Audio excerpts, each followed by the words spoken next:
Seeing the man on the verge of freezing to death, instead of bundling up, he shivered and unzipped his jacket, then stripped it completely off his body. Still not quite enough at all, he started taking off his pants. Even more surprisingly, he stripped off his underwear too. The temperature is a terrifying -30 degrees. Now, completely naked, he huddled in the snow. The biting wind sliced at his skin like sharp knives. His face was contorted in the cold, teeth chattering uncontrollably. He desperately breathed into his hands for warmth, but this warmth was insignificant and fleeting, offering virtually no real and lasting relief at all. His body trembled violently, yet even so, he didn't bother putting his clothes back on. Instead, he stared at the white powder clutched in his hand, then glanced at the snow on the ground. After a torturous internal struggle, the man steeled himself and made the difficult decision. He then shakily dumped out all the white powder, immediately refilling the bag with fresh snow, and carefully placed it inside his coat, hoping his body heat would melt the snow into water, lessening the biting cold. Even by nightfall, he still hadn't gotten a drop to drink. To make matters worse, none of the soaked clothes dried. The man was furious and frustrated, unable to understand why he was so unlucky, getting lost while skiing, and then falling into the freezing cold lake. But as he vented his frustration, he suddenly seemed to spot something truly intriguing. He cautiously approached and, to his surprise, there it was, a house with lights on, quite isolated in the middle of nowhere. This gave the man immediate hope and renewed his spirits greatly. He jumped for joy like a child, but the biting wind quickly brought him back to reality, making him shiver uncontrollably. To survive and stay alive, he put on his damp clothes, huddled in a rock crevice for warmth, and watched the distant light, falling peacefully asleep, waiting to climb to safety the next day. The next morning, he thankfully drank melted snow. He then checked his phone and radio, all working perfectly and reassuringly. With a spring in his step, he happily set off from the misty cabin, full of renewed optimism. Initially, the man's pace was quite steady, but as more time rapidly passed, his vision blurred noticeably, and strong hunger pangs threatened to bring him right to his knees. Despite the biting wind feeling like sharp needles on his skin, and his legs heavy as lead, he still kept his eyes fixed firmly on the summit, pushing forward with his very last ounce of strength onward. But just steps from his goal, the man suddenly collapsed, falling heavily into the snow, completely unconscious and still. He awoke a full day and a night later, almost completely buried by the thick and heavy snow, and he felt utterly weak. The man struggled to climb out of the snow, but just as he was about to stand up, a sharp pain shot through his right leg. He felt a jolt of fear, cautiously rolled up his pant leg, and frantically discovered that his sock was soaked in blood. Worse, his calf had already swollen to a deep purple color. The man gasped sharply. If not treated quickly, the blood would congeal completely, and the sock would stick firmly to the skin, making the situation much worse. Thinking of this, the man slowly gripped the edge of the sock, closed his eyes tightly, and braced himself very firmly. Then, taking a deep breath, he yanked it down quickly and powerfully. Skin tore from his leg in an instant, a piercing pain spread all through his body. He cried out loudly, trembling visibly, then calmed himself down with great effort and carefully removed all the skin that was stuck to the sock. After a torturous mental battle, the man acted rashly, slowly placing the flesh in his mouth, but as he bit down, the intense metallic taste of blood overwhelmed him, triggering nausea. Reason prevailed, suppressing the impulse. He didn't discard the flesh, but tucked it away in his bosom, treating it as his prized possession. The last of his emergency rations. After a short rest, the man continued. This time, he learned from his mistakes, keeping his eyes closed and feeling his way to avoid a dizzying fall. Only when he reached the middle of the mountain did he dare open his eyes. But the scene before him truly froze him in place. He rubbed his eyes in disbelief, worried it was a hallucination from exhaustion. Yet, when he looked again, the mountaintop was empty. The life-saving cabin seemed to have vanished completely. Despair engulfed him like a tidal wave. The man pounded the earth, his hoarse cries echoing through the mountains, a long-repressed sorrow finally erupting. As his emotions subsided, he faced the stark reality. The warm light he'd seen the night before was likely just a trick of the thermostat. Having come this far, the man decided to make one truly last push forward now. He trudged toward the summit on frozen lakes, determined to forge a path to survival, however slim the hope might be. Lost in travel for what felt like forever, dusk began to settle. Just as the man decided to risk, a fierce wolf suddenly blocked his path. Instinctively, he turned to flee, only to hear growls behind him. Another dark wolf was closing in very rapidly, indeed making him panic even more now. He felt trapped.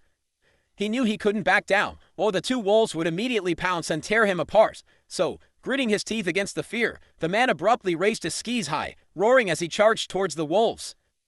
The sudden resistance startled the wolves, and they fled. The man quickly escaped. Luckily, he found a hollow and a tree very nearby. To his delight, there were animal remains inside the hollow, indeed. Starving for days, the man frantically searched for food, hoping to find anything to eat. He rummaged repeatedly but found not even a single scrap of meat. Defeated, he pulled out his phone to see if he could get a signal, only to find it was dead. It was the 6th day since the man disappeared. His mother, back in their hometown, felt uneasy. Unable to reach him by phone, she drove to his house overnight. Entering the house, she found his clothes neatly arranged, but the kitchenware was moldy. Sensing something was wrong, she urgently contacted the forest rescue team to report her son's situation. Search and rescue dispatched helicopters for a comprehensive search of the entire mountain. Meanwhile, the man continued to desperately tune his radio, hoping for any signal. Suddenly, the sound of an engine tore through the sky. Initially dismissing it as another illusion, he trudged on, his body exhausted. They hadn't walked far when the whirring sound grew louder. Instinctively, the man looked up and was delighted to see a helicopter overhead. He wanted to grab a lifeline and shout for help, but the dense forest was a natural barrier, completely blocking the rescuer's view.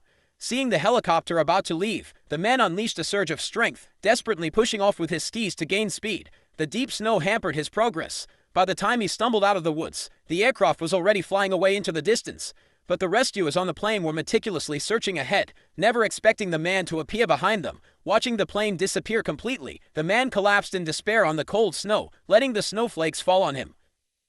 Worse still, the man had exhausted all his strength and was fading quickly into a blur. Dazed, he seemed to see his frail mother from childhood. He simply couldn't bear the thought of dying and leaving her all alone and vulnerable in this world. Driven by the profound longing for his mother, the man persevered through the 8th day. Now incredibly weak, he could barely stand, relying solely on his skis for support. He knew that if he didn't eat very soon, he would almost certainly collapse and die in the snow. Thinking this, the man hesitated no more. He slowly pulled the piece of flesh from his pocket, but as he was about to put it in his mouth, doubt returned. Thinking of his mother waiting for him back home, he squeezed his eyes shut and forced it down. He bit down hard, a truly awful wave of pungent stench assaulting him directly, but to survive, he choked down the revulsion, carefully devouring every last bit and scrap. But the man knew very well that what he currently had simply wouldn't solve his core problem.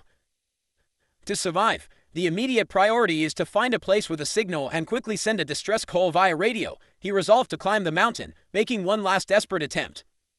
So the man, supporting the skis, moved forward little by little in a semi-kneeling position, laboriously climbing the slope. Seeing the summit so close, the man wanted to rush to the top, but a sudden, biting gust of wind blasted him from behind as soon as he stood up. Luckily, the man braced himself with his skis, preventing a hard fall. Then, hunched over his skis, he shuffled forward slowly and deliberately, inch by inch. Even after the arduous climb to the very summit, his attempt to raise his radio high still yielded absolutely no signal whatsoever. To make matters worse, the man was utterly exhausted, and soon collapsed in the snow, completely unconscious. After an unknown amount of time slowly passed, he awoke, groggily trying to stand up to find a signal, but now his legs simply wouldn't obey, refusing to properly support him effectively at all. But the man refused to give up. He dragged his injured legs forward, crawling until he reached halfway up the mountain. After silently praying countless times, he cautiously looked at the radio in his hand. But a miracle didn't happen. The radio still had no signal. Unfortunately, this delay further drained the radio battery from 5% to 4%. Witnessing this, the man suddenly became calm, like a snow-capped mountain after a storm. All struggles and resentment dissolved into steady breaths. Lying desperately on the cold snow, he pressed the record button on his radio, beginning a long and final farewell to his beloved mother. After pouring out absolutely all his regrets and unspoken thoughts and feelings, he turned his head very slowly and with great difficulty, taking one last lingering look at the snowy mountain he had conquered with all of his might and unwavering resolve. He then slowly closed his weary eyes, finally succumbing to the cold and fading away. He drifted off to sleep, never to wake again, and a profound silence descended upon the mountain. The mountain air grew even still and colder. Unbeknownst to him, a faint signal finally appeared on the screen just a split second before the radio shut off, and it was successfully picked up by the rescue base's radar. Soon after, the rescue team located the unconscious man by helicopter. Rescued after 8 long days trapped in a snow-covered mountain. A true story of survival, the man lived, but severe frostbite sadly led to the amputation of his legs below the knees. Even with paralyzed legs, his mother's encouragement greatly helped him climb that snowy mountain again in just a year.